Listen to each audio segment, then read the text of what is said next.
Deuteronomy 22. If you see your neighbor's ox or sheep or goat wandering away, don't ignore your responsibility. Take it back to its owner. If its owner does not live nearby, or you don't know who the owner is, take it to your place and keep it until the owner comes looking for it. Then you must return it.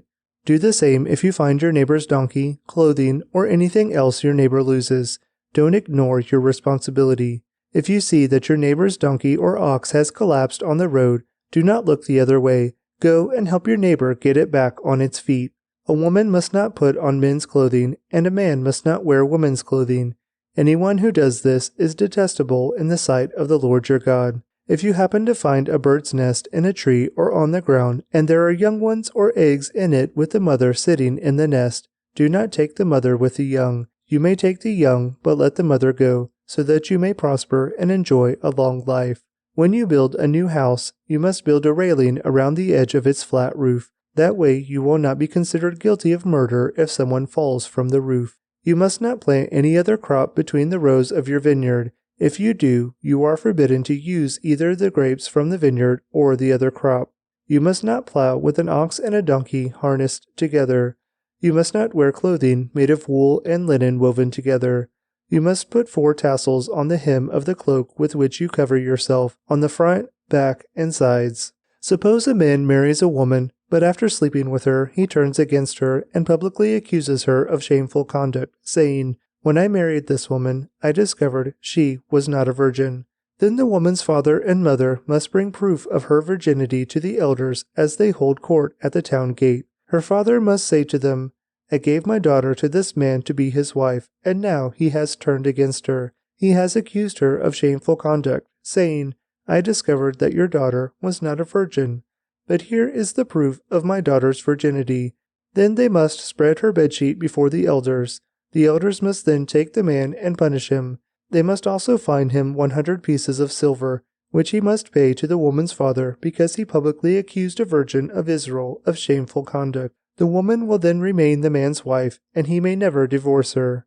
But suppose the man's accusations are true, and he can show that she was not a virgin. The woman must be taken to the door of her father's home, and there the men of the town must stone her to death, for she has committed a disgraceful crime in Israel by being promiscuous while living in her parents' home. In this way you will purge this evil from among you. If a man is discovered committing adultery, both he and the woman must die. In this way you will purge Israel of such evil. Suppose a man meets a young woman, a virgin who is engaged to be married, and he has sexual intercourse with her. If this happens within a town, you must take both of them to the gates of that town and stone them to death. The woman is guilty because she did not scream for help. The man must die because he violated another man's wife. In this way you will purge this evil from among you. But if the man meets the engaged woman out in the country, and he rapes her, then only the man must die.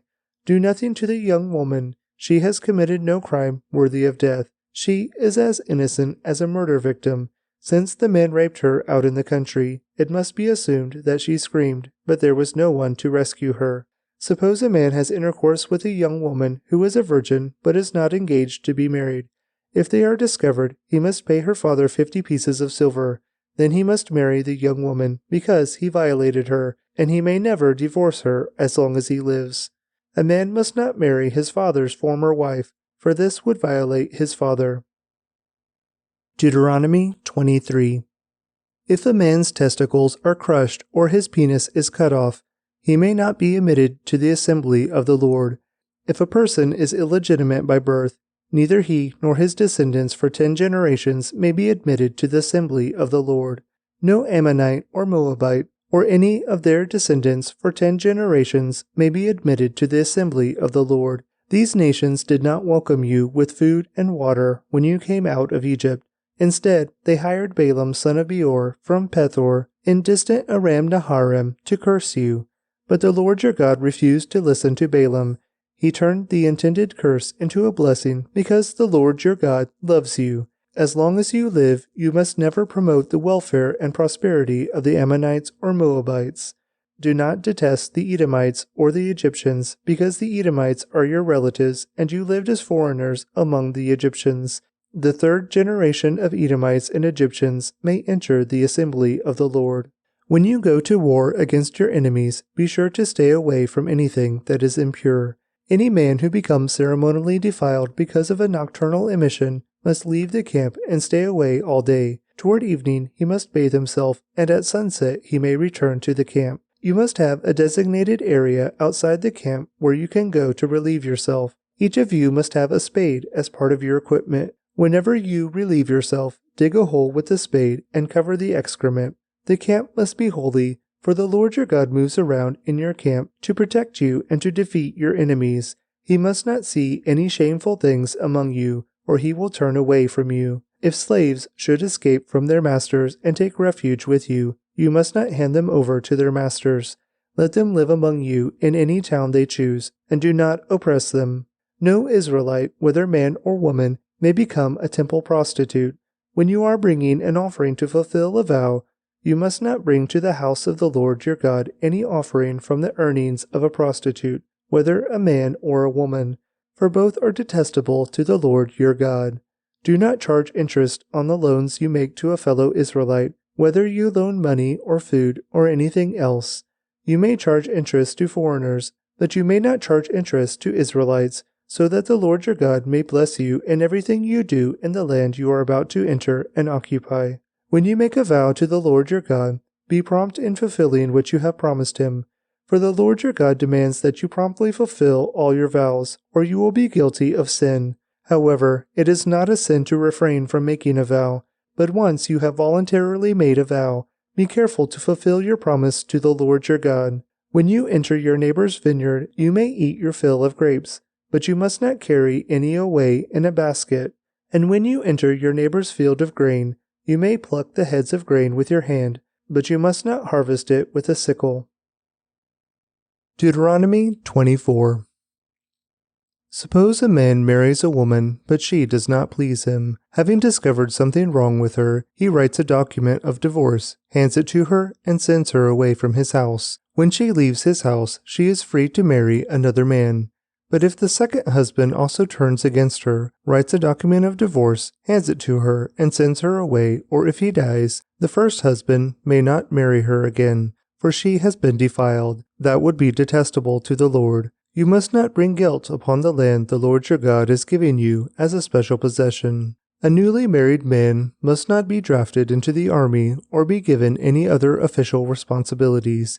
He must be free to spend 1 year at home, bringing happiness to the wife he has married. It is wrong to take a set of millstones or even just the upper millstone as security for a loan, for the owner uses it to make a living. If anyone kidnaps a fellow Israelite and treats him as a slave or sells him, the kidnapper must die. In this way, you will purge the evil from among you.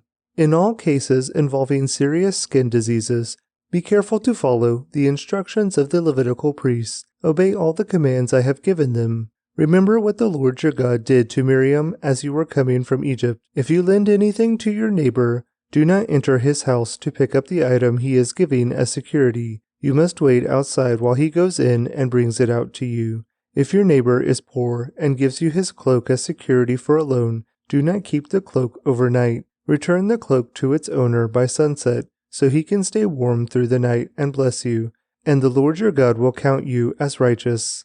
Never take advantage of the poor and destitute laborers, whether they are fellow Israelites or foreigners living in your towns. You must pay them their wages each day before sunset because they are poor and are counting on it. If you don't, they might cry out to the Lord against you, and it would be counted against you as sin. Parents must not be put to death for the sins of their children, nor children for the sins of their parents. Those deserving to die must be put to death for their own crimes.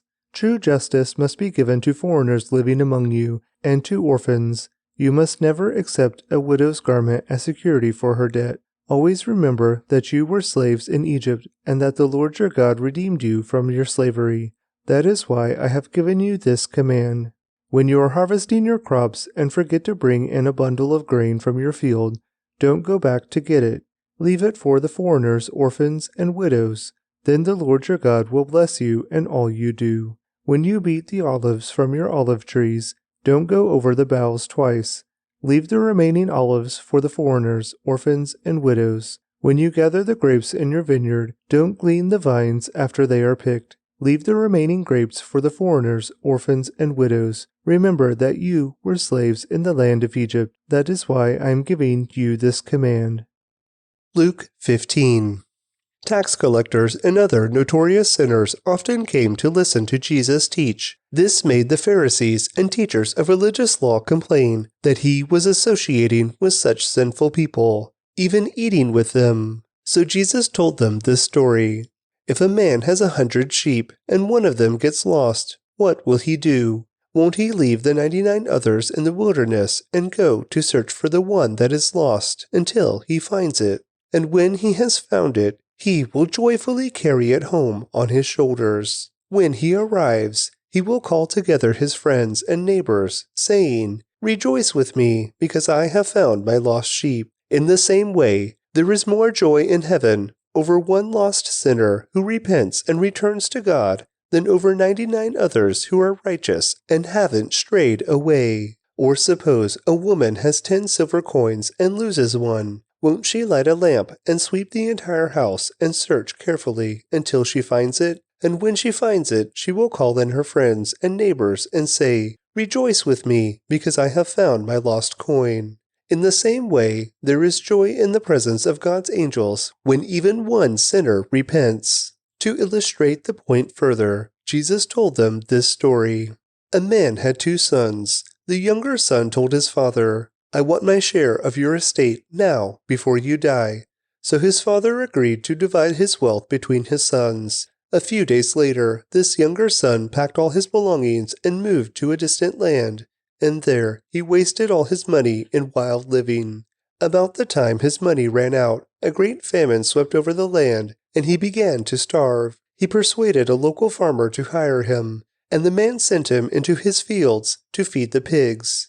The young man became so hungry that even the pods he was feeding the pigs looked good to him, but no one gave him anything. When he finally came to his senses, he said to himself, "At home, even the hired servants have enough food to spare, and here I am dying of hunger. I will go home to my father and say, 'Father, I have sinned against both heaven and you, and I am no longer worthy of being called your son.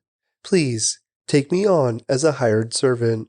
So he returned home to his father, and while he was still a long way off, his father saw him coming. Filled with love and compassion, he ran to his son, embraced him, and kissed him. His son said to him, "Father, I have sinned against both heaven and you, and I am no longer worthy of being called your son." But his father said to the servants, "Quick, bring the finest robe in the house and put it on him. Get a ring for his finger and sandals for his feet, and kill the calf we have been fattening. We must celebrate with a feast, for this son of mine was dead and has now returned to life. He was lost, but now he is found." So the party began. Meanwhile, the older son was in the fields working. When he returned home, he heard music and dancing in the house, and he asked one of the servants what was going on. "Your brother is back," he was told, "and your father has killed the fattened calf. We are celebrating because of his safe return." The older brother was angry and wouldn't go in. His father came out and begged him, but he replied, "All these years I've slaved for you, and never once refused to do a single thing you told me to. And in all that time, you never gave me even one young goat for a feast with my friends. Yet when this son of yours comes back after squandering your money on prostitutes, you celebrate by killing the fattened calf." His father said to him, "Look, dear son, you have always stayed by me, and everything I have is yours. But we had to celebrate this happy day, for your brother was dead and has come back to life. He was lost, but now he is found." Proverbs 28.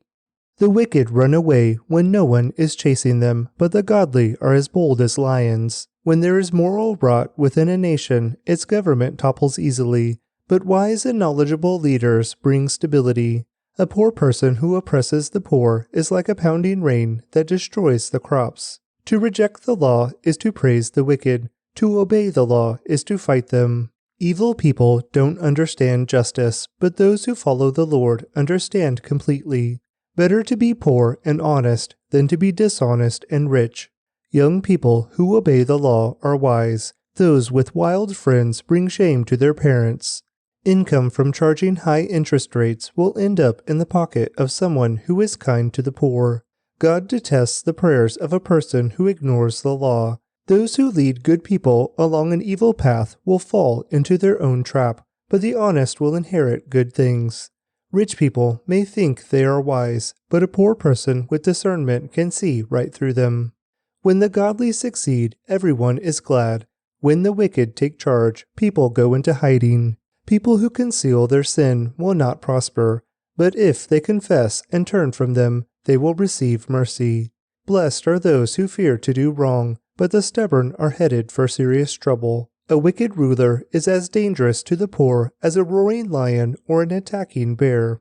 A ruler with no understanding will oppress his people, but one who hates corruption will have a long life. A murderer's tormented conscience will drive him into the grave. Don't protect him. The blameless will be rescued from harm, but the crooked will be suddenly destroyed. A hard worker has plenty of food, but a person who chases fantasies ends up in poverty. The trustworthy person will get a rich reward, but a person who wants quick riches will get into trouble. Showing partiality is never good, yet some will do wrong for a mere piece of bread. Greedy people try to get rich quick, but don't realize they're headed for poverty. In the end, people appreciate honest criticism far more than flattery. Anyone who steals from his father and mother and says, "What's wrong with that?" is no better than a murderer. Greed causes fighting. Trusting the Lord leads to prosperity. Those who trust their own insight are foolish, but anyone who walks in wisdom is safe. Whoever gives to the poor will lack nothing, but those who close their eyes to poverty will be cursed. When the wicked take charge, people go into hiding. When the wicked meet disaster, the godly flourish. Psalm 59. For the choir director, a psalm of David regarding the time Saul sent soldiers to watch David's house in order to kill him, to be sung to the tune, "Do not destroy."